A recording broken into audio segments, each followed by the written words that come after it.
Bismillahirrahmanirrahim. Only 5 out of 12 verb tenses covers around 96% of spoken English. I am providing subtitles in Urdu. I'm not translating it into Urdu because if you are learning English, you need to listen it in English. Bismillahirrahmanirrahim. In the name of Allah, the most beneficent and the most merciful. Assalamu alaikum and hello to English learners. Hope you are doing well. Don't be tense about tenses in English grammar. Tenses are simply a game of time.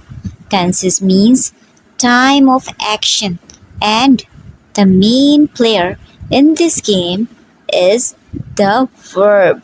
And as you already know what verb is, verb represents every action.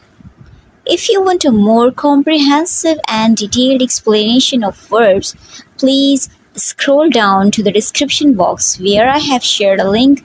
Click on it to watch the video lesson about verbs. I have especially illustrated it with pictures and video clips so you can easily understand and learn how to use verbs.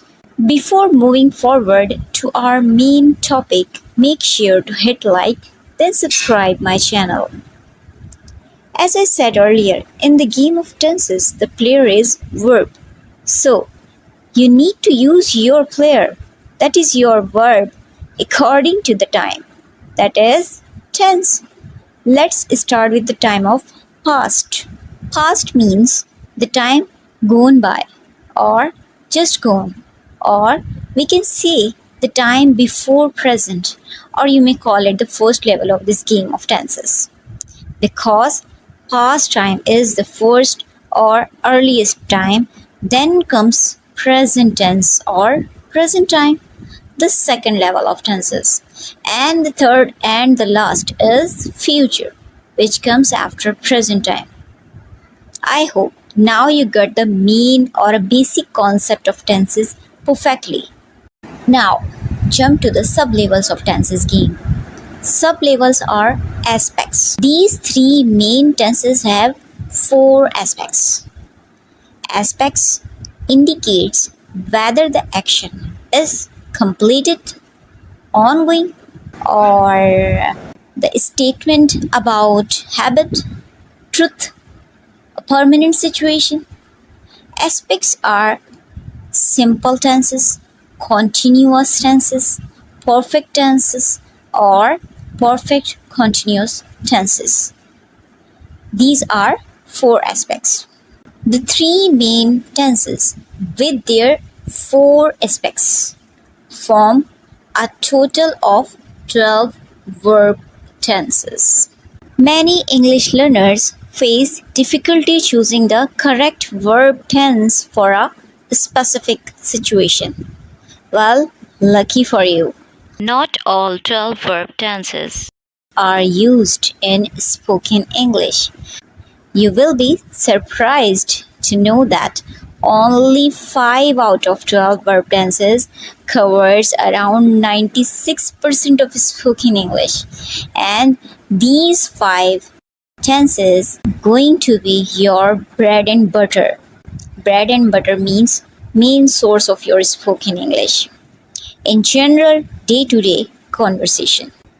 Let's take a look on this pie chart to see which are the 5 most commonly used verb tenses in spoken and written English. Notice that the simple present tense is alone making up 58% of all English conversation. Next is the simple past tense, close to 19%. Then simple future tense is used approx 8.5%, followed by present perfect 6%, and then 5.1% are the present continuous tense. And the remaining 7 tenses, just a tiny pie of 4%, displaying minimal usage in spoken English. Now let's go ahead to see how to make sentences using these 5 tenses. Let's start with simple present as it covers around 60% of English communication. If you master the simple present tense, you will become a proficient English speaker. Simple present tense is used for general truths, habits, and permanent situations. Base form of verb is used in this tense. For example, she reads storybooks at bedtime. She reads storybooks at bedtime. Here I am adding an S with the base form of verb read. It becomes reads. And this is because the subject or the doer is she, and the she is third person singular. That is why I'm adding S after read. She reads storybooks at bedtime. It is a habit of her. So, we are using simple present tense. Number 2. Water boils at 100 degrees centigrade. It is a general truth. Number 3. Mount Everest is the tallest mountain in the world. It is a permanent situation. Some more examples are I work as a teacher. I work as a teacher. She lives in Karachi. They play cricket every Sunday. The train arrives at 7 morning. I like chocolate. Do you speak English? Keep it in mind, in the present simple or simple present tense, you will add after the base form of verb s or es whenever you find she, he, and it. That's all. If your doer is she or he or it, you will directly convert your verb to plural form by adding s or es. The next tense is simple past tense, the second most used verb tense. When you read news article or any of writing piece or a book of any writer, you will see simple past tense is generally used. The simple past tense is used to talk about completed actions in the past time or the time before present. Past form of verb will be used in simple past tense. Look at these examples. She finished her homework before dinner. Here, finish, the base form finish, turn into finished. Finished. Ed is added and turn into past form of verb. And it's a regular verb. That is why we add ed only. So, the sentence is, she finished her homework before dinner. Here, this sentence is describing that the action occurred in the time before present. The next is, we watched a great movie last night. We watched a great movie last night. The action occurred in the past. I didn't like that. I didn't like that. I didn't like that restaurant we went to. I didn't like that restaurant we went to. It means the restaurant we visited, I didn't like.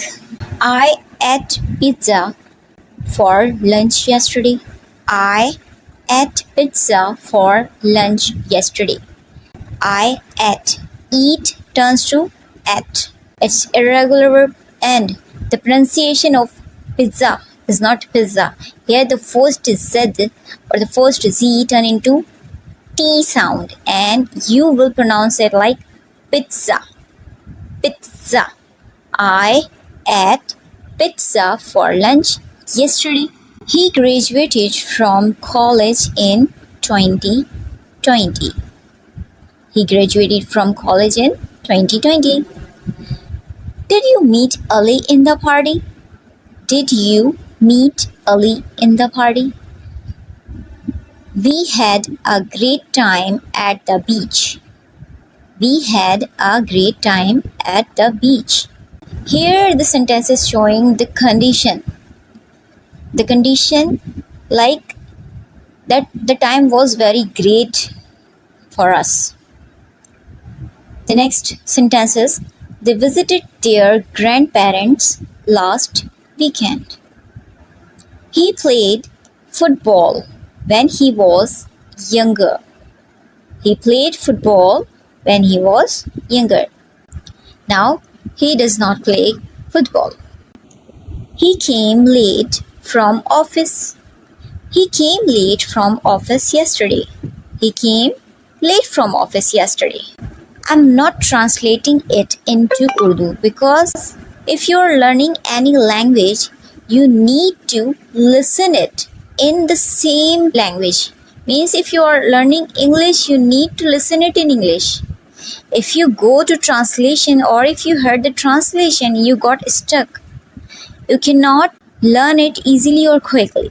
So I am providing subtitles in Urdu. If you stuck somewhere to understand the meaning, you just pause the clip and read that subtitle to clear the concept. Next one is simple future tense. Simple future tense is used to describe actions or events that will happen in future time.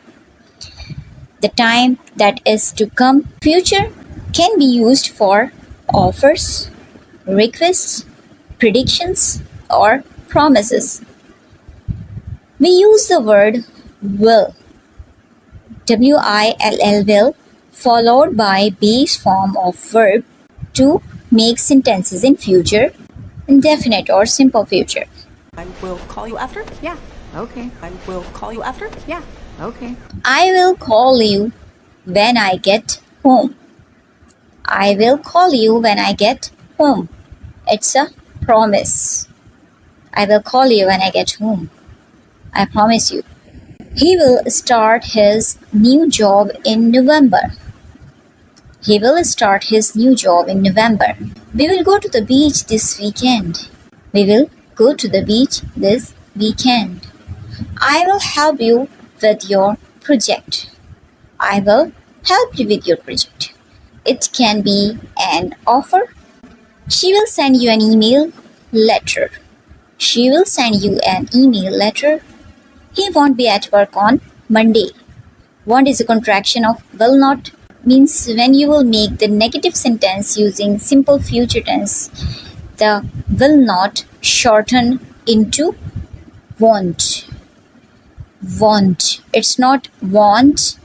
want want is the different word. It is want. Oh, here we pronounce oh, won't. He won't be at work on Monday. He won't be able to scream loud enough the words, I quit. I think it will rain later in the day. I think it will rain later in the day. The clouds are predicting that it will rain. It is a prediction. Will you pass me the salt? Will you pass me the salt? It can be a request. I will see you at the party tonight. I will see you at the party tonight. The next tense is present perfect tense. Past participle form is the third form of verb we used in making perfect tenses. This tense is commonly used to talk about experiences, achievements, and actions that started in the past and continue into the present. For example, I've never traveled alone. I have never traveled abroad. I have never traveled abroad. This sentence is showing life event and experience. I have never traveled abroad means I have no experience to go out of the country. She has lost her keys again. She has lost her keys again. Another experience. He has just finished his meal. He has just finished his meal. The next example, Have you read this already? Have you read this already? I have already read this book. I have already read this book. The read, the base form of verb, read. Spelling will be the same, but the pronunciation change when we use it as a past form or as past participle form. Past participle form is the third form of verbs we used in making perfect tenses. I have already read this book. The pronunciation of read will be read. Have you ever seen a shooting star? Have you ever seen a shooting star? This sentence is used to inquire about coincidence or a chance to do an action in the past. We have visited that place before.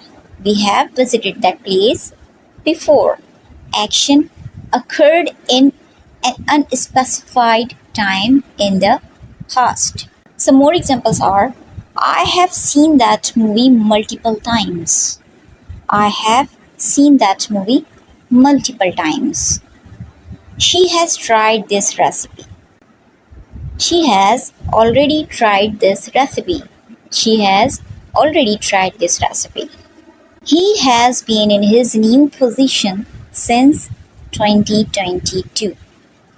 He has been in his new position since 2022.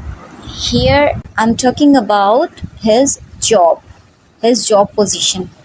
The sentence is showing an unfinished action, continues up to the present. I have met Shah Rukh Khan. I have met Shah Rukh Khan. Truly, I have not ever. Showing the experience of meeting celebrity. Now, let's move on to last verb tense, which is the present continuous tense, also known as the present progressive tense.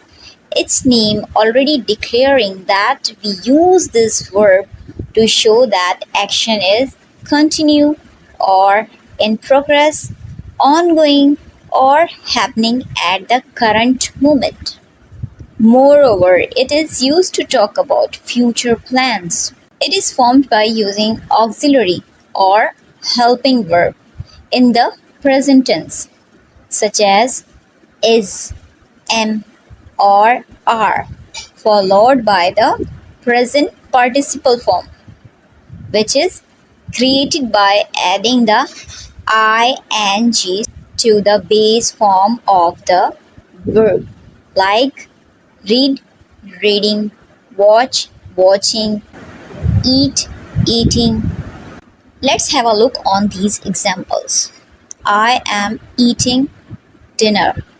I am eating dinner. I'm eating dinner right now. I'm eating dinner right now. The children are playing in the park. The children are playing in the park. My sister is making tea in the kitchen. My sister is making tea in the kitchen because it's evening time. I'm explaining you the concept of verb tenses in English. These are the examples showing you actions happening at the current moment. And the last one is creating a concept in your mind. That is, I'm explaining you the concept of verb tenses in English. It is a sentence of present continuous tense. Other examples are, she is studying for her exam. She is studying for her exam. Here the pronunciation of studying is studying. It's not studying. Not studying, it is studying. She is studying for her exam. She's not studying, she's investigating. She is learning to drive a car. She is learning to drive a car. We are planning a trip to Europe. We are planning a trip to Europe. I am writing a novel that I hope to publish soon. These all are ongoing action. Check it out by reading it once again. Go back and check out. Aren't they all ongoing actions? The other examples are of future plans. We use present continuous tense to talk about our future plans. For example, they are traveling to Paris next week. They are traveling to Paris next week.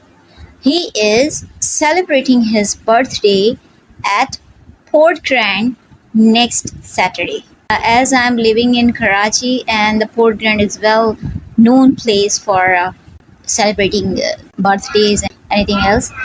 So he is celebrating his birthday party at Port Grand next Saturday. He is graduating from college in May. He is graduating from college in May. You have probably heard that many people in Asia add ing after each word of any language to make it seem like they are speaking English. But it's wrong. It is only a tense, a verb tense of present continuous, or a continuous tense, you can say. It's not English. It's a tense, it's a mean tense, it's a continuous tense of English grammar. I really hope this video will work in increasing your knowledge for English verb tenses. There's a request. Please keep practicing if you really want to be a good and fluent English speaker. Do speaking and listening practice by including English vocabs and phrases in your routine talks. In this video, I have especially used commonly spoken phrases to illustrate the verb tenses. So, you can not only learn the verb tenses but also benefit from such phrases that you can use these phrases at specific times. Thanks for watching. For more such lessons, make sure to hit like button and subscribe my channel. Until next time, keep practicing, take care, and Allah Hafiz.